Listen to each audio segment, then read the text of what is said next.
the Isle of Man TT, the Monte Carlo Rally, and of course locally the 100-year celebration of taking a Model T forward. Thank you. 96.6, 97, 102.3, 102.4 FM. It's news time.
Certainly is. So we're sort of relaxing a bit here, aren't we? Slightly relaxing going on, and anybody watching in live on Nevis TV, you're probably trained on the bikes at this very moment in time. That's the guys getting ready. They get 30 minutes working time on the bikes before their daily run, and that's what we're trained on at the moment. Okay. And of course, this is hour 3. Hour 3 of the final day coverage of the Scottish 6 Days Trial. Of course, the Scottish 6 Days Trial itself doesn't finish at 11 o'clock. Oh, no, the radio programme does. No. The riders don't. Some of the riders don't get back into the car park here until around about 6:30 tonight. And then what happens after that, John? After that, they get changed, probably have a bite to eat, and then quickly get over to the Nevis Centre at Anaird. What time does that start? That starts, we'll be kicking it off at 9 o'clock sharp. So if you're there just before 9 o'clock to get a seat, there are special tables being set out, I believe, at the front of the auditorium for sponsors, so they'll be reserved seats. Oh, wouldn't Nevis Radio have one now? No, what about it go? I don't know. I think it's actually the manufacturers. All right, people put money into it. So the manufacturers, etc., and sponsors such as Talon Engineering, etc., and Oxymoto, they will probably have a table available for the people that work with them.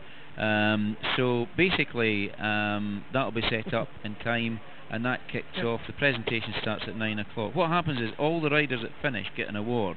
So to try and speed things up, I think this year they're going to try getting for the finishers awards.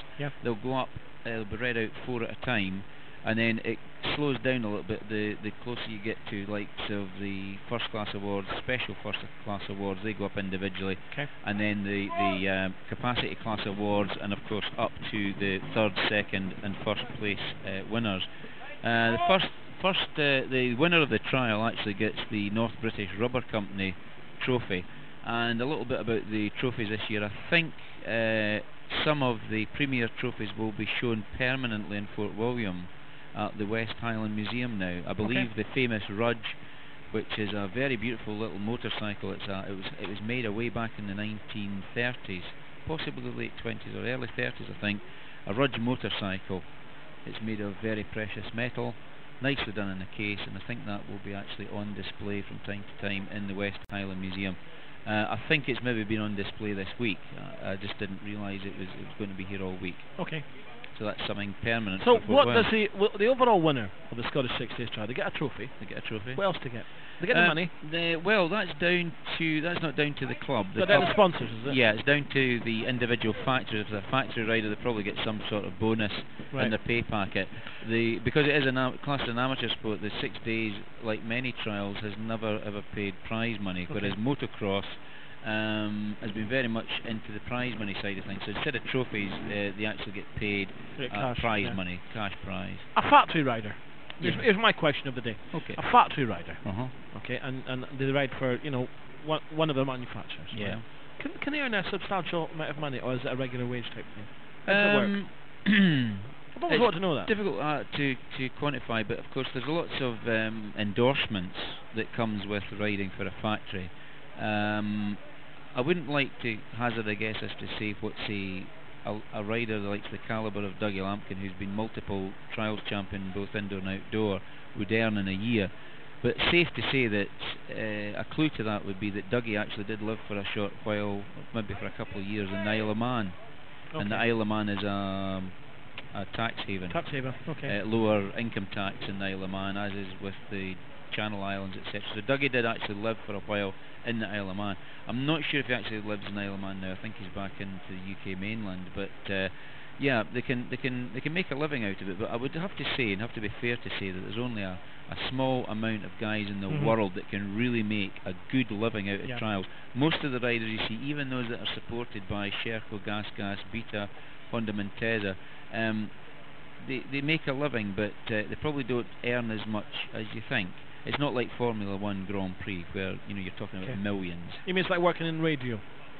Better than that, probably. Where everybody thinks you're a fortune. Better than that, I think. You think so? Yeah, I think so. It's not difficult, really. I mean, I'm friendly with a former British motocross champion. I've known him for years and years, Vic Allen, and his occupation was professional motorcycle racer. Would that be handy when it comes to insure your car? Well, it can have can have other sides, downsides as well, but that's what he had to put on his tax return. Okay. That was his employment. Thank you so much. Yeah. Okay. Time-wise, I have no idea. It's about 7 minutes, 8 minutes past 9. What is it? Oh, I know you're there. Okay, let's have a tune then. Play us a song, and then after the song we'll have the weather for you.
Got a cloudy start with shadowy outbreaks of rain, heavy at times, is slowly dying out and clearing from the south during the course of this morning. With sunny spells and a few showers this afternoon. Very warm, especially in the northwest. Maximum high 22 at 72 Fahrenheit. Tonight showers becoming more widespread during the evening and then largely drying out overnight. But more persistent rain spreading north later, again with some heavy bursts at times. Minimum overnight low for the Scottish west coast, 11 Celsius, 52 Fahrenheit. So who do we have back at HQ now then? Oh, that doesn't mean anything, huh? Well, he's in the building. Is he standing behind you? He's brought you a Lawrence sausage roll. No, thanks to Grandpa. Our good friend Andy, Grandpa Catering. We thank him very much indeed. Yeah, we...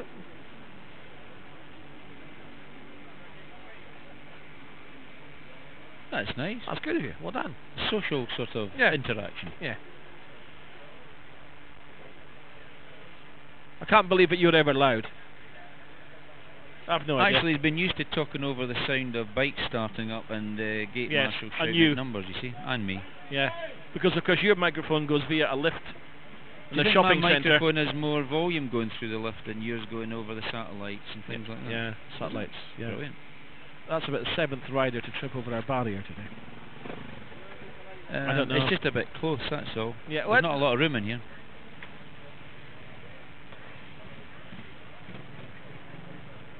Brilliant. It's a picnic. Well supplied. It's a picnic. There's a bit more room in here now, John. Not Yeah. because you've left, but because there's actually more bikes going out onto the route. Yeah. Try to keep it right, Oh. We've lost Telly Bob. Yeah, he's gone off to see about something. Did he hide in the back of your wagon? Did you check? He's disappeared. 13 minutes past 9 o'clock on Nevis Radio. It is Saturday morning. It's the final day of the Scottish 6 Days Centenary event. And we're live with you till 11 o'clock this morning. Now, where are you going? Nowhere. I was just seeing, just so the spectators know that's rider number 70 getting ready to start now. So we're up to number 70. First kick. First kick. It's a 4-stroke Montesa. Yeah, they do that. Interesting that... what was I going to say now? It's not banging on in the background. Have you got a joiner in? Nope, don't think so. Yeah. We've got Nigel Burkett going in to do his what is he? working. He's just gone past. He's walked away to do his repairs for the day. He'll be quite busy because he's riding one of the OSAs, and of course we heard from Nigel earlier this week. He's now the importer for the UK of OSA motorcycles. He formed the company OSA Moto UK, or Motos UK, and he's feeding back a lot of information. They have debriefings every night for about half an hour just to talk about the bikes. Yeah. He's been working out what needs to be locked on the bike for the 6 days, because this is the ultimate test of not just rider but machine. And Nigel will be feeding all that information back directly to the factory so that they can improve their models for next year. So the development works on now. I'm sure that they'll be producing upgrades to the OSA T280 Ti very shortly.